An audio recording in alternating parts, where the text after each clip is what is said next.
Pode sentar. Meu irmão, minha irmã, querido visitante, convido você a abrir a sua Bíblia na primeira carta de João, no capítulo 5. Primeira carta de João, capítulo 5, a partir do verso 14.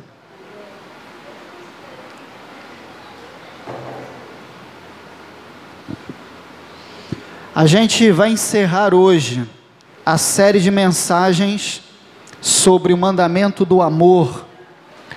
Essa série de mensagens na primeira carta de João. E nós vamos meditar nesse finalzinho da carta, que certamente vai nos falar poderosamente, como tem falado durante esses meses de janeiro e fevereiro, quando a gente tem meditado nesta série de mensagens. Amém? Já abriu a sua Bíblia aí? Primeira carta de João 5, a partir do versículo 14 até o final da carta. O mandamento do amor. E João, terminando a carta, ele está dando uma ênfase especial no amor e na fé. Eu tenho falado isso à igreja durante esses 2 meses, na nossa série de mensagens, que certamente vai deixar saudades, amém? Essa série de mensagens sobre o amor, o maravilhoso amor de Deus, o mandamento do amor. E a carta de João, ela fala sobre o caminhar na luz, sobre viver como filhos de Deus, e encerrando agora, ela fala do amor e da fé. João está exortando as comunidades cristãs da sua época a caminharem na luz. João, escrevendo às igrejas lá do finalzinho do 1º século, início do 2º século, João está dizendo, o apóstolo do amor está pregando através desta carta e dizendo: vocês, meus amados irmãos, vocês precisam caminhar na luz. Quem é a luz? Deus. Quem é a luz? O Senhor Jesus. Vocês, meus irmãos, precisam caminhar na luz. E aí depois João exorta as comunidades cristãs a viverem como filhos de Deus. Vocês, meus queridos irmãos, precisam viver como filhos de Deus. Vocês nasceram de novo. Vocês são filhos e filhas do Senhor. João está dizendo àquelas comunidades cristãs. E para terminar a carta, João então diz: vocês precisam viver o mandamento do amor. Vocês precisam viver a fé. Não se esqueçam do amor de Jesus, do amor a Deus, do amor ao próximo. Não se esqueçam de viver a fé. João traz essa palavra poderosa, essa mensagem poderosa, que também é poderosa nos dias de hoje. É uma palavra escrita lá atrás, no final do 1º século, início do 2º século da era cristã, mas quando a gente lê hoje, em 2020, eu já estou querendo adiantar o ano, né? Quando a gente lê hoje, em 2020, a gente traz essa mensagem também poderosa para a vida da igreja. Em 2020, essa palavra também é viva, é eficaz. O amor e a fé também precisam ser vividos hoje, no século 21. Nós precisamos entender essa mensagem poderosa. Mandamento do amor. A gente precisa obedecer. Quando João fala, quando Jesus falou lá atrás na sua pregação também, a gente precisa amar o nosso Deus de todo o coração, com toda a força, com todo o entendimento. Precisa amar o próximo como a si mesmo. Quando João fala nas suas cartas sobre o amor, a gente precisa obedecer e amar. Amor é para ser vivido, amor é para ser executado. O mandamento do amor precisa ser obedecido. Eu tenho que amar Deus, amar o outro. E o amor e a fé são os desafios para nós vivermos. E João, encerrando a sua carta, ele está falando sobre isso. Eu quero ler com você então, a partir do versículo 14. do último capítulo, até o final da carta, o verso 21. Acompanhe aí na sua Bíblia, diz assim: e esta é a confiança que temos nele, que se pedirmos alguma coisa, segundo a sua vontade, ele nos ouve. E se sabemos que nos ouve em tudo o que pedimos, sabemos que alcançamos as petições que lhe fizemos. Se alguém vir seu irmão cometer pecado que não é para a morte, orará, e Deus dará a vida àqueles que não pecarem para a morte. Há pecado para a morte, e por esse não digo que ore. Toda iniquidade é pecado, e há pecado que não é para a morte. Sabemos que todo aquele que é nascido de Deus não vive pecando, mas o que de Deus é gerado conserva-se a si mesmo, e o maligno não lhe toca. Sabemos que somos de Deus, e que todo mundo está no maligno, e sabemos que já o Filho de Deus é vindo, e nos deu entendimento para conhecermos o que é verdadeiro, e no que é verdadeiro estamos, isto é, em seu Filho Jesus Cristo.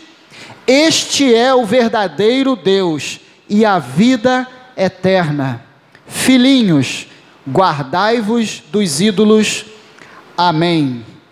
Que belo encerramento da primeira carta de João, amém? Que palavra maravilhosa, terminando esta carta com ênfase então no amor e na fé, no mandamento do amor e na prática da fé. João exorta aquelas comunidades cristãs a viverem a oração como algo de forma especial, e o que ele está ensinando para a gente é o seguinte: a oração é meio para pedirmos a realização da vontade de Deus. Essa é a primeira realidade que eu quero que você guarde nesta noite. O primeiro princípio espiritual: a oração é meio para pedirmos a realização da vontade de Deus. Olhe na sua Bíblia mais uma vez, os versos 14 e 15 dizem assim: esta é a confiança que nós temos em quem? Nele. A confiança que nós temos em Deus. Se pedirmos alguma coisa segundo a sua, como é que diz aí? Segundo a sua, ele nos ouve. E se sabemos que nos ouve em tudo o que pedimos, sabemos que alcançamos as petições que lhe fizemos. O que esses dois versículos estão nos ensinando é que a oração, a conversa com Deus, o meu contato com o Senhor, a minha proximidade com Deus, é meio para eu pedir a realização da vontade de Deus. O próprio Jesus, lá na oração do Pai Nosso, ele já orava: venha a nós o teu reino, que o teu reino se cumpra em minha vida. Jesus está nos ensinando a orar assim: que o teu reino se cumpra em nossas vidas, que venha o teu reino. Jesus ensinou na oração do Pai Nosso a nós orarmos segundo a vontade de Deus, e João está ensinando a mesma coisa. Oração é meio para pedirmos a realização da vontade de Deus. Oração é confiança diante de Deus. Oração é fé diante do Senhor. Quando nós oramos, nós temos contato com Deus. Quando nós oramos, nós conversamos com Deus. Quando nós oramos, nós nos aproximamos do Senhor. Quando nós oramos, nós mantemos uma profunda conexão com o nosso Senhor, com o nosso Deus. Por isso a oração não precisa ser algo com palavras grandiosas, palavras eloquentes, palavras difíceis, principalmente se a gente está orando só nós e Deus. A gente está ali no nosso quarto em secreto, conversando com Deus. Eu posso falar com Deus: Pai amado, Paizinho, meu Pai, ou até chamar meu Senhor, meu Deus, mas falar de forma simples, com intimidade, conversando com Deus, mantendo uma proximidade. Porque você não conversa assim com alguém que é próximo a você, conversa? Você que é marido e mulher, conversa assim, né, um com o outro? Gabriel chega assim para Mary e fala: ó senhora minha esposa, né? Lá no passado era assim: ó senhora minha esposa, estou aqui agora para lhe pedir, né? E aí vem Mary lá: senhor meu marido. Lá no século XIX era assim. A gente não conversa assim um com o outro, quando a gente está em casa, não é? O pai não conversa com os filhos com o pai, né? A Alice não chega lá: ó mãe querida, senhora, excelentíssima mãe, como se a gente tivesse às vezes diante de um juiz, de uma autoridade. Aí sim, não é? Né, irmão Orquinese? A gente está diante de uma autoridade, de um juiz, a gente vai se dirigir assim: excelentíssimo, meritíssimo. Está diante de um presidente, de um governador, é uma autoridade. Mas se a gente está em casa, no ambiente familiar, a gente não vai conversar assim, entre pais e filhos, entre marido e mulher. A gente conversa ali no dia a dia, na intimidade: e aí, tudo bem? Né? Fala aí, meu amor, né? Pai, mãe, papai. E a gente conversa com intimidade, com proximidade. Da mesma forma a gente tem que fazer com o nosso Deus, porque oração é intimidade, oração é proximidade, oração é conversar com Deus, e a gente pode conversar com Ele de forma simples, com palavras simples, de amor, claro, com respeito diante de Deus, com reverência diante dEle, mas com simplicidade, com amor, com confiança, porque oração é confiança e fé. Mas oração, como a gente está falando aqui, nessa primeira realidade espiritual, é meio para pedirmos a realização da vontade de Deus. O texto fala: a confiança que temos nele é que se nós pedirmos alguma coisa segundo a sua vontade, Ele nos ouve. Se nós pedirmos alguma coisa segundo a sua vontade, Ele nos ouve. E se nós sabemos que nos ouve, quando nós pedimos, sabemos que alcançamos as petições que lhe fizemos. Oração é isso, é estar diante de Deus, na presença do Senhor, orando a Ele, pedindo, sabendo que Ele está ouvindo, sabendo que Ele já está respondendo às nossas petições, orando a Deus, conversando com Ele em confiança, em fé. Sabemos que nós já alcançamos as petições que estamos fazendo, mas veja que o texto fala assim: segundo a sua vontade. A gente não pode esquecer isso, porque às vezes a gente quer que Deus seja alguém à nossa disposição, que faça o que a gente quer. Parece até aquele gênio da lâmpada maravilhosa, na história do Aladim. Conhece essa história? E aí a gente esfrega a lâmpada, o gênio sai, e aí ele coloca para a gente que a gente tem 3 pedidos, e a gente tem que pensar bem, né? Era assim na história, quais são os pedidos que a gente quer fazer, mas ele está ali à nossa disposição. Eu esfrego a lâmpada, a oração acabou se tornando isso na ideia dos cristãos. Eu vou esfregar a lâmpada, eu vou orar, e Deus vai me responder agora, porque eu quero, e Ele está submisso à minha vontade.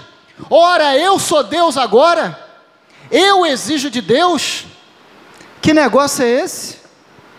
Eu oro, eu clamo, e Deus tem que responder do jeito que eu quero, a hora que eu quero, e Ele tem que me dar, e se Ele não me dá, eu fico bravo com Deus, eu fico triste com Deus. Não é assim. A confiança que temos nele é orarmos sim, orar com fé, sabendo que Ele está nos ouvindo. Nós temos um Deus que nos ouve.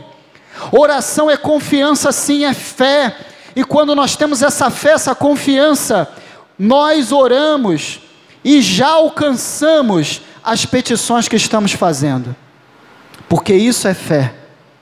Eu oro e eu creio na oração que eu estou fazendo, eu creio no que eu estou pedindo, eu creio que Deus está ouvindo, eu não duvido, eu não penso assim, Deus não está ouvindo, não. Não, eu creio que Deus está ouvindo, e eu creio que eu já alcancei as petições que eu estou fazendo.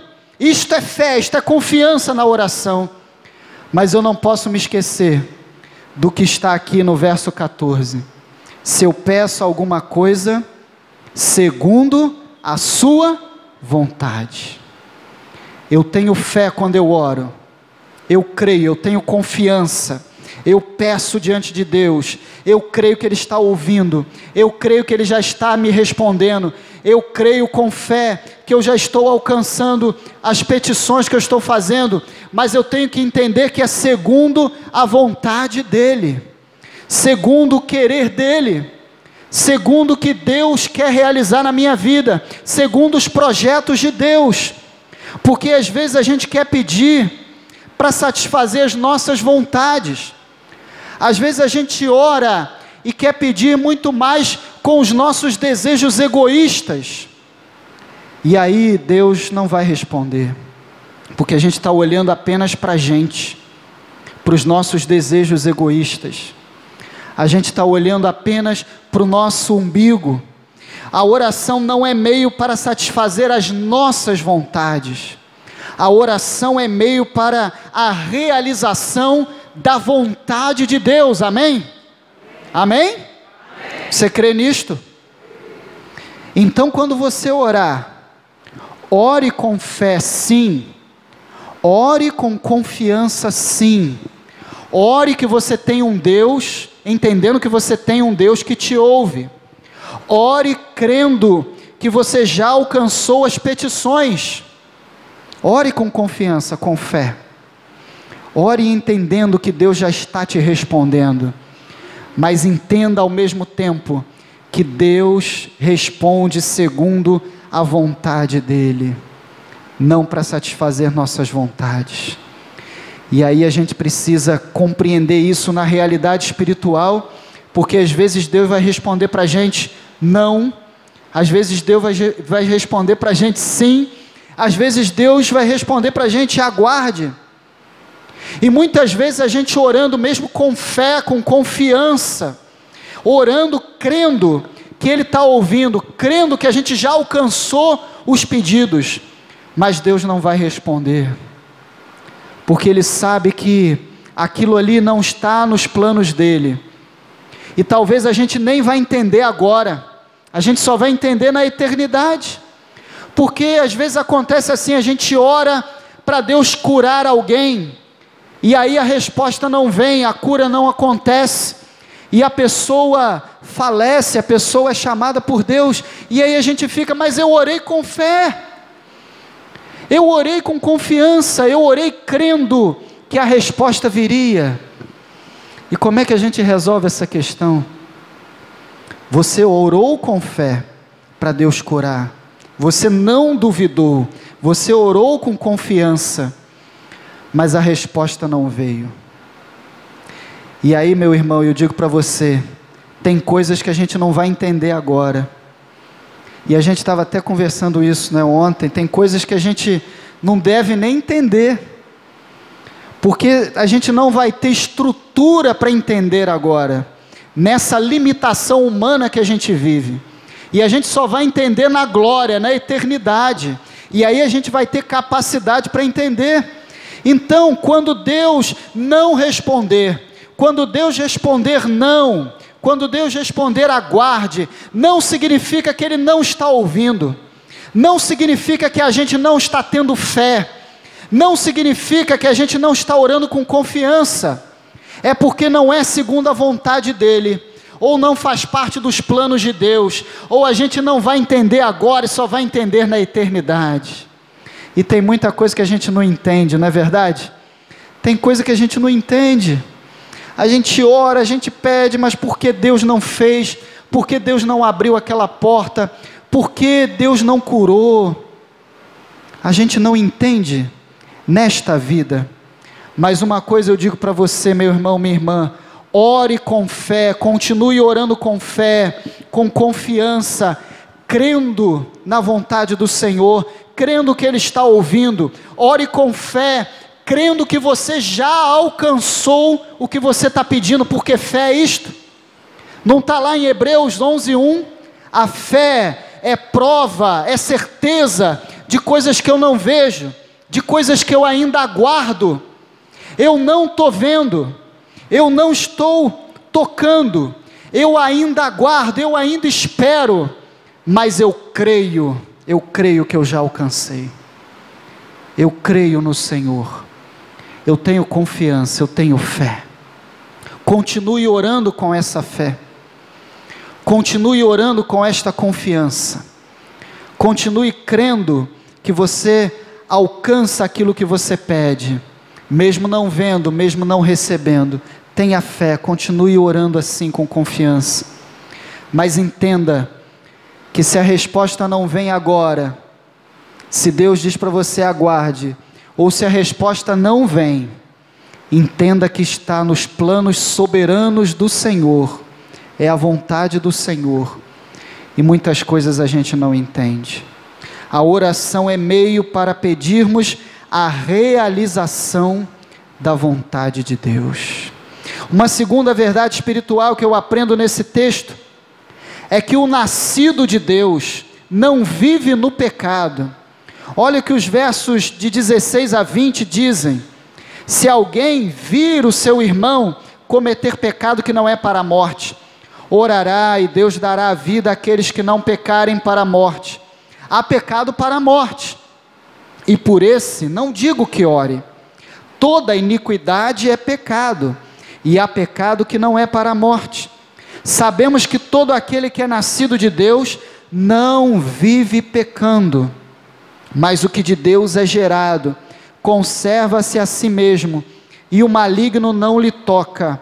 Sabemos que somos de Deus e que todo mundo está no maligno. Sabemos que já o Filho de Deus é vindo e nos deu entendimento para conhecermos o que é verdadeiro, e no que é verdadeiro estamos, isto é, em seu Filho Jesus Cristo. Este é o verdadeiro Deus e a vida eterna. O nascido de Deus, o gerado de Deus, aquele que nasceu de novo, nasceu da graça de Jesus, é filho de Deus, não vive no pecado, não vive pecando. E o texto está dizendo para a gente que há pecado que é para a morte, e há pecado que não é para a morte. Há pecado para a morte, por esse não digo que ore. João está dizendo, toda iniquidade é pecado, e há pecado que não é para a morte. E como a gente entende isso? Lá no Antigo Testamento, o pecado para a morte era o pecado de transgressão da lei, mas uma transgressão deliberada, uma transgressão de propósito. Quando alguém dizia assim, eu vou transgredir a lei de Deus, eu vou transgredir a lei judaica, e vou transgredir mesmo, e eu quero transgredir, e não quero saber do Deus de Israel.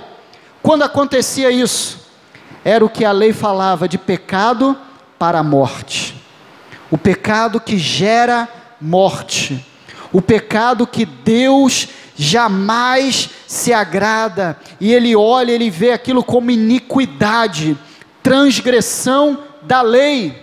E como a gente entende isso no contexto cristão? No contexto aqui da carta de João, o pecado para a morte é rejeitar Jesus Cristo, rejeitar Jesus de forma deliberada. Eu não quero Jesus, eu não reconheço Jesus, eu não aceito Jesus como Filho de Deus, eu não reconheço a salvação através de Jesus. Quando alguém diz isso, isto é pecado para a morte, porque vai gerar a morte, e a morte espiritual. E tem muita gente que diz assim, você já ouviu alguém dizer assim?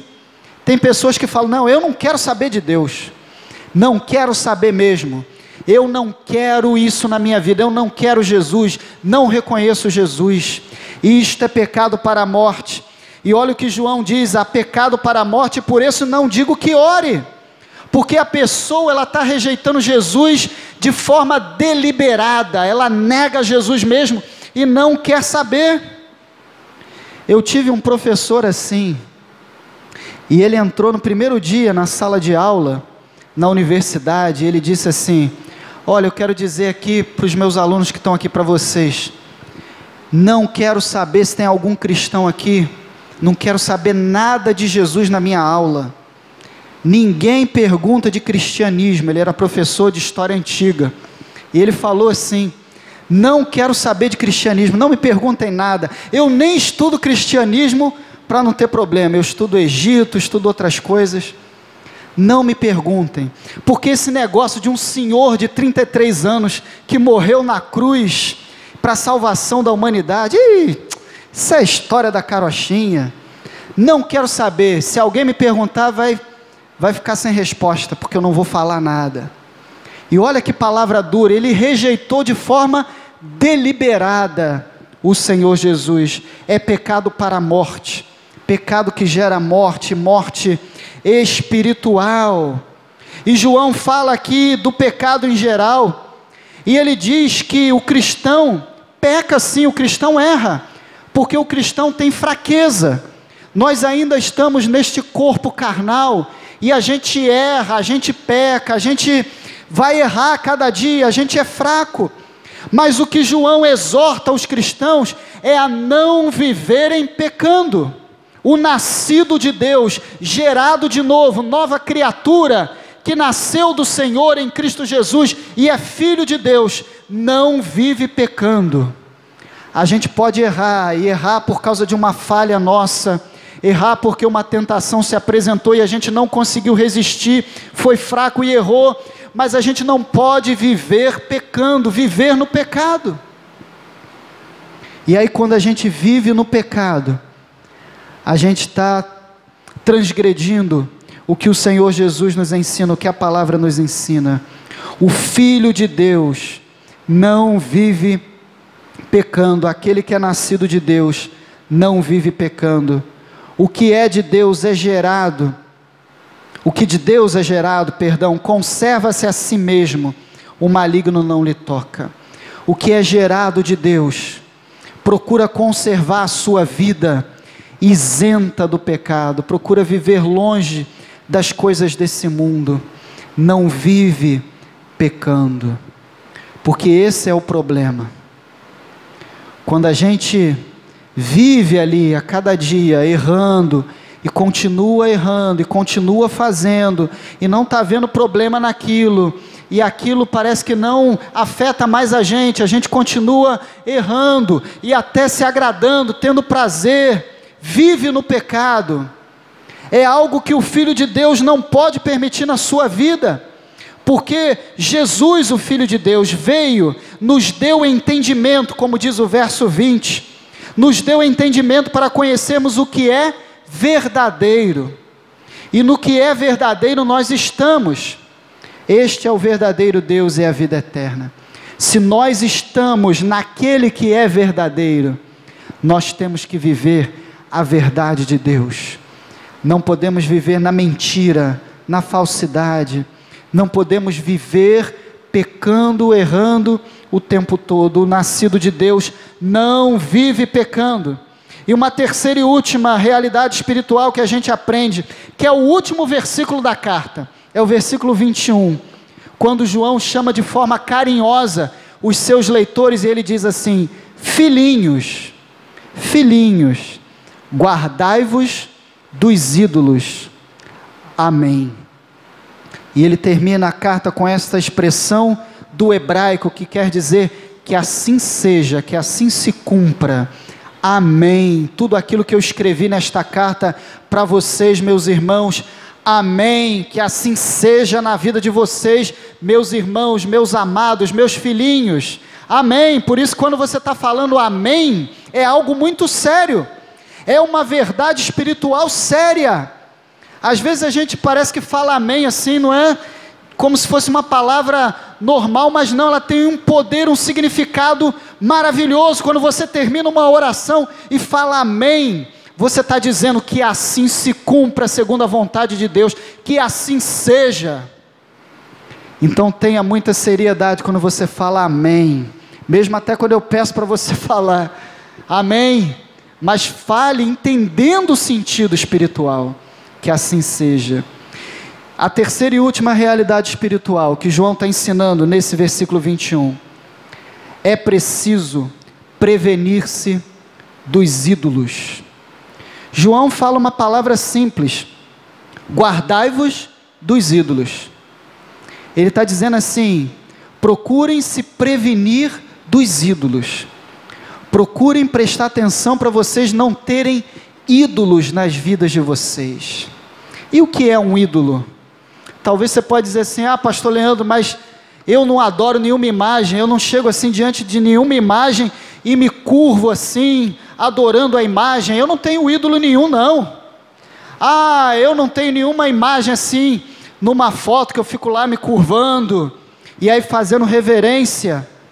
Mas ídolos não são somente essas coisas não. Ídolo não é só uma estátua que eu estou ali me curvando.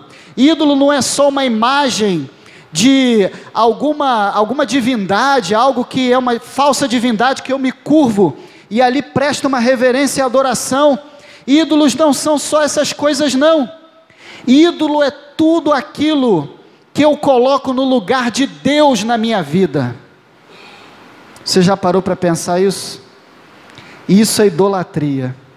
Quando eu tiro Deus do primeiro lugar da minha vida, quando eu deixo de buscar o reino de Deus em primeiro lugar, e eu coloco algo em primeiro lugar, pode ser uma pessoa, pode ser alguma coisa da minha vida, pode ser o dinheiro, pode ser alguma coisa material, pode ser alguma coisa deste mundo. Se eu tiro Deus do lugar dele da minha vida, e eu coloco algo, eu tenho aquilo como ídolo, e eu estou cometendo idolatria. E João está dizendo aqui para cristãos, ele não está dizendo para pessoas que estão lá fora sem Deus, mas ele está dizendo para pessoas da igreja: guardem-se dos ídolos.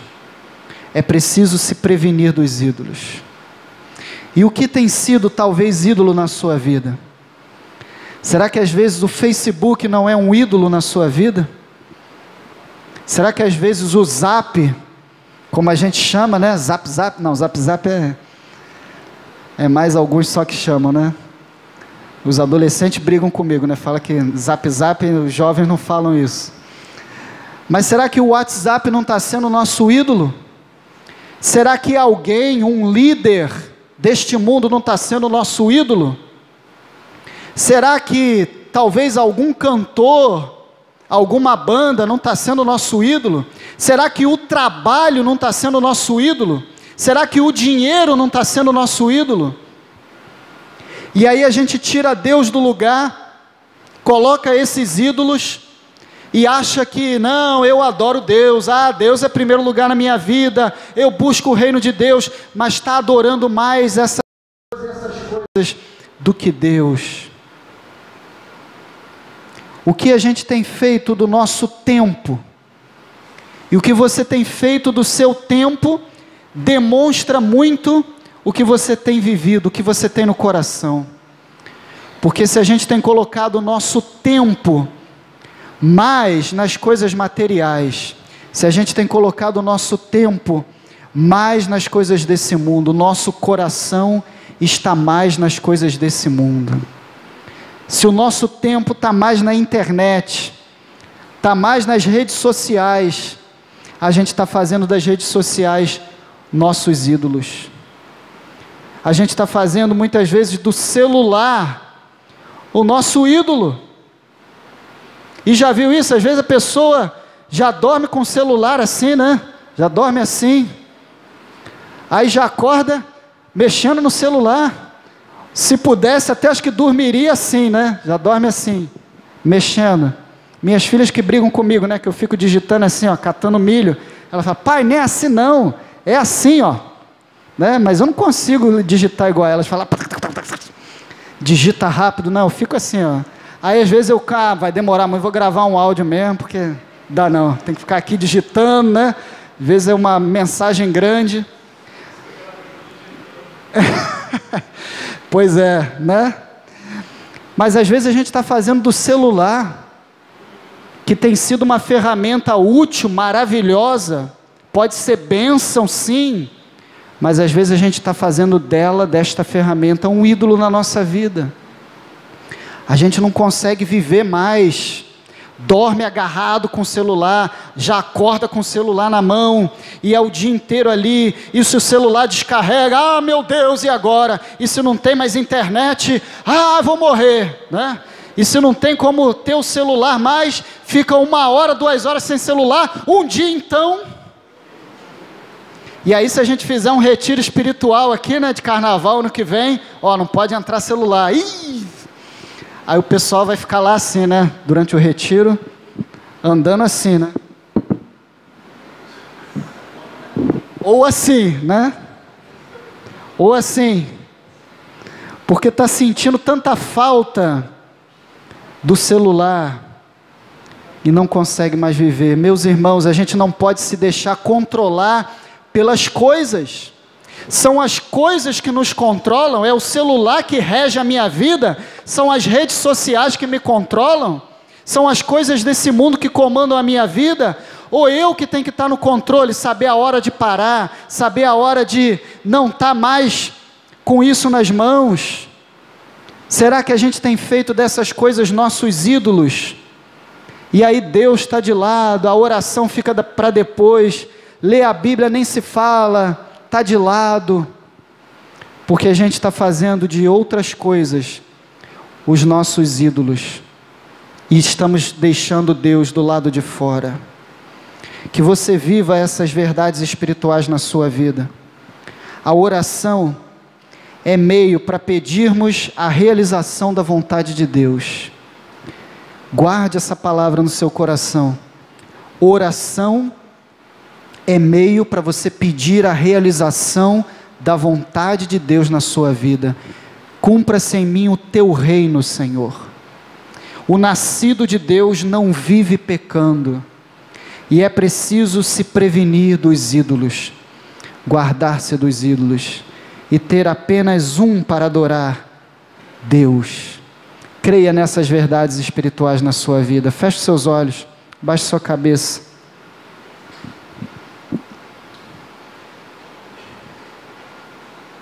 Entenda que a oração é o meio para você pedir a realização da vontade de Deus.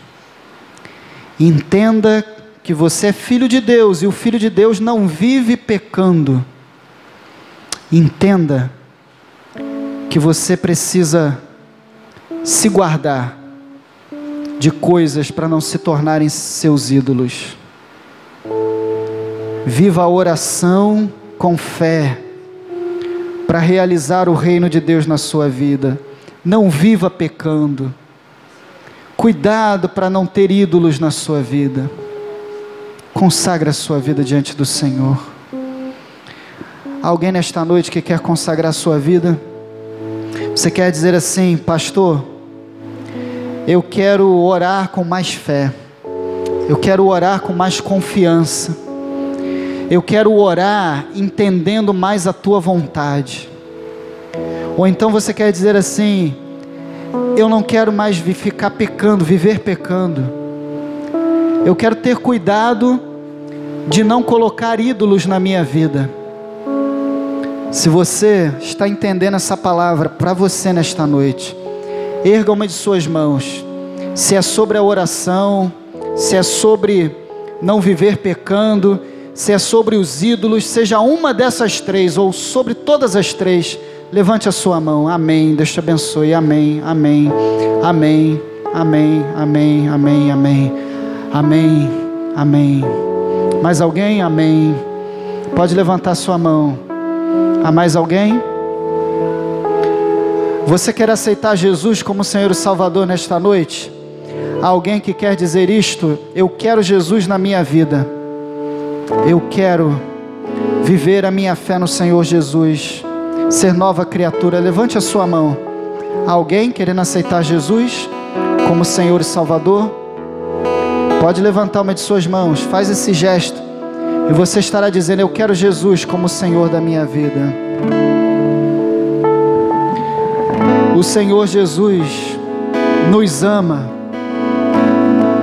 Deus, diz a palavra dele, Ele nos tem como propriedade especial, propriedade particular. Por isso Ele nos manda amar. Por isso nós temos a oração para conversar com Deus. Nós temos a oração como realização da vontade dEle. Por isso nós não podemos viver pecando, e a gente tem que se guardar dos ídolos, e a gente vai consagrar a nossa vida assim. Coloque-se de pé. Coloque-se de pé. Vamos cantar. Me ama. Consagre a sua vida ao Senhor, dizendo: eu sei que o Senhor me ama, Senhor. Eu quero viver essas realidades do mandamento do amor.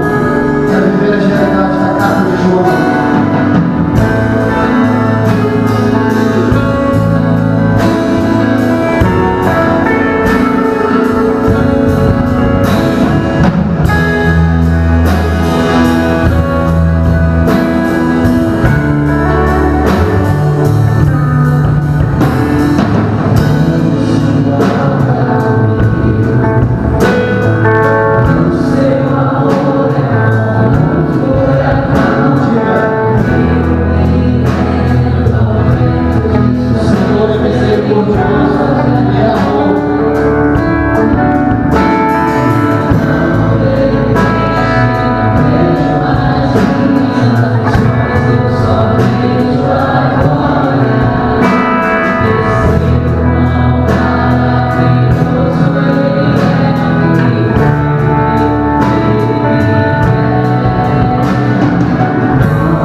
viva os ensinamentos da carta de João, que nós possamos amar o Senhor de todo o coração e amar o nosso próximo, amar o outro. Senhor, que tenhamos fé diante da Tua presença, que oremos com confiança, entendendo a Tua vontade, que como Teus filhos não estejamos a cada dia pecando, Senhor, que a gente não viva no pecado e que a gente se guarde nos ídolos. Sim, Senhor, que a gente viva o mandamento do amor, porque o Senhor nos ama e nós queremos te amar como o Senhor nos ama, no amor ágape. Queremos amar o nosso próximo no amor ágape. Que a gente viva este amor, Senhor. Que como igreja a gente viva esse amor. Quanto o Senhor nos ama. Quanto o Senhor nos ama. No nome de Jesus. Amém. Você pode dizer amém? Amém. Pode sentar, meu irmão, minha irmã.